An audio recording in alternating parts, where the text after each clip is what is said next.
एक बार की बात है। किशनपुरा नामक गांव में एक पति पत्नी का जोड़ा निवास करता था, जिनका नाम था मोनू और वेदंती।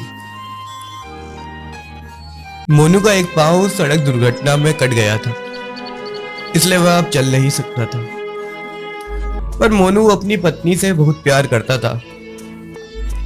मोनू के पड़ोस में उसका एक दोस्त शक्ति सिंह भी रहता था। शक्ति सिंह की शादी नहीं हुई थी, इसलिए वह घर पर अकेला ही था। अरे मोनू, आज नहीं चलना है क्या? दुकान पर गांव वाले तेरे गर्मा गर्म ब्रेड पकौड़ों का इंतजार कर रहे हैं। अरे यार शक्ति, आज मेरी इच्छा घर पर ही रहकर वेदंती के साथ समय बिताने की है। अरे पागल, आलस मत खा। अगर लोग बाग को कोई दूसरी दुकान पकड़ ली तो भूखा मर जाएगा, धंधा ठप रह जाएगा। अरे घर पर बैठकर भी क्या करोगे? काम पे ध्यान दो, काम पर, वरना धंधा बर्बाद हो जाएगा। मोनू शक्ति सिंह की बात मान लेता है। शक्ति सिंह मोनू को अपनी साइकिल में बिठाकर उसको उसकी दुकान पर ले जाता है। ये लो मोनू, तेरा ढाबा आ गया है। अब फटाफट से सबको ब्रेड पकौड़ा खिला दे, मैं अब चलता हूँ। अरे भाई शक्ति, तू भी ब्रेड पकोड़ा खा जाना, गर्मा गर्म बना रहा हूँ। मुझे कोई जरूरी काम है, इसलिए जाना होगा। तू अब धंधा संभाल। शक्ति सिंह का मोनू की पत्नी वेदंती से प्रेम प्रसंग चल रहा था, इसलिए वह हर रोज उसको दुकान पर छोड़कर वापस उसकी पत्नी वेदंती के पास मिलने चला जाता था। अरे मेरी शक्ति, इतना जल्दी आ गए? गजब जल्दी है आपको मुझसे मिलने की। अरे तेरा लंगड़ा पति ज्यादा दिमाग लगाने लग गया है। शक्ति सिंह रोज मोनू को उसके ढाबे पर छोड़कर उसकी पत्नी के साथ समय बिताता था।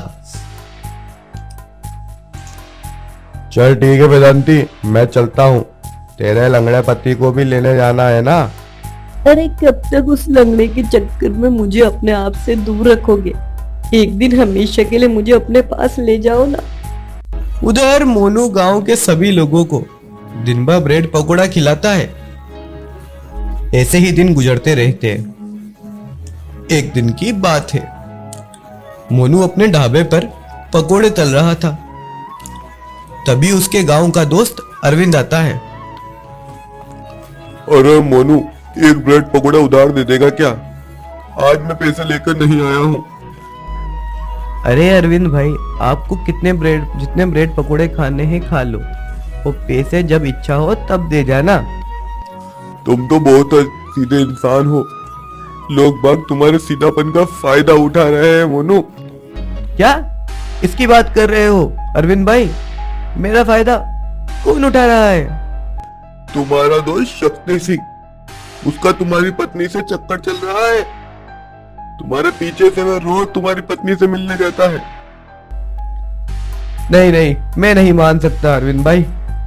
शक्ति सिंह तो बहुत अच्छा आदमी है, वो मेरे साथ ऐसा कभी नहीं कर सकता है। अरविंद मोनू को अपने स्कूटर में बिठाकर मोनू के घर पर ले जाता है। मोनू खिड़की में वेदंती को शक्ति सिंह के साथ बिस्तर पर सोया देखता है। मैंने सब देख लिया है वेदंती, मुझे अब तुमसे कुछ नहीं सुनना।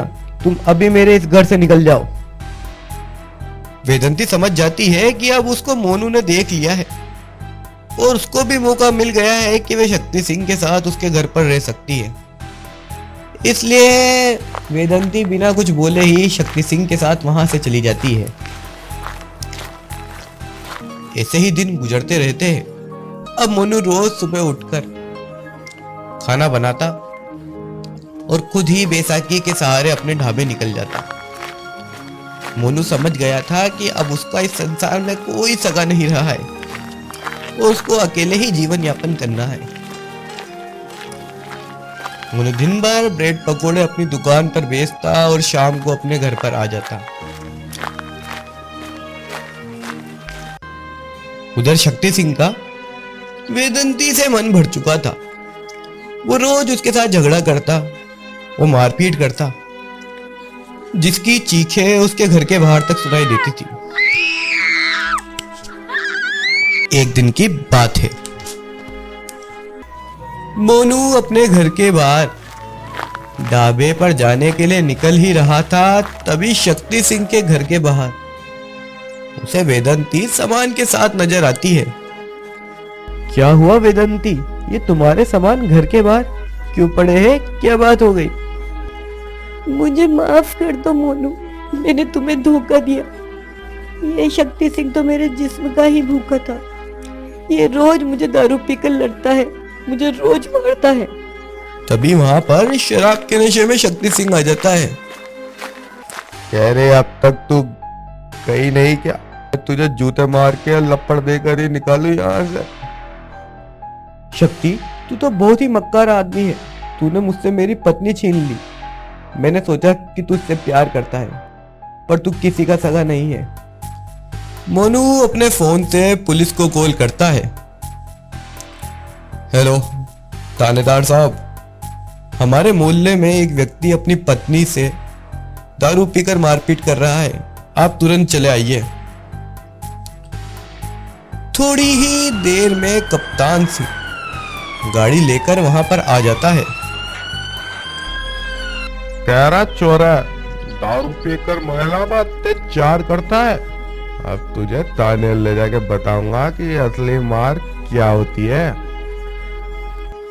कप्तान सिंह शक्ति को अपनी गाड़ी में बैठाकर वहां से चला जाता है। मुझे माफ कर दो मोनू, मुझे माफ कर दो। मुझे मेरी गलती का एहसास हो गया है।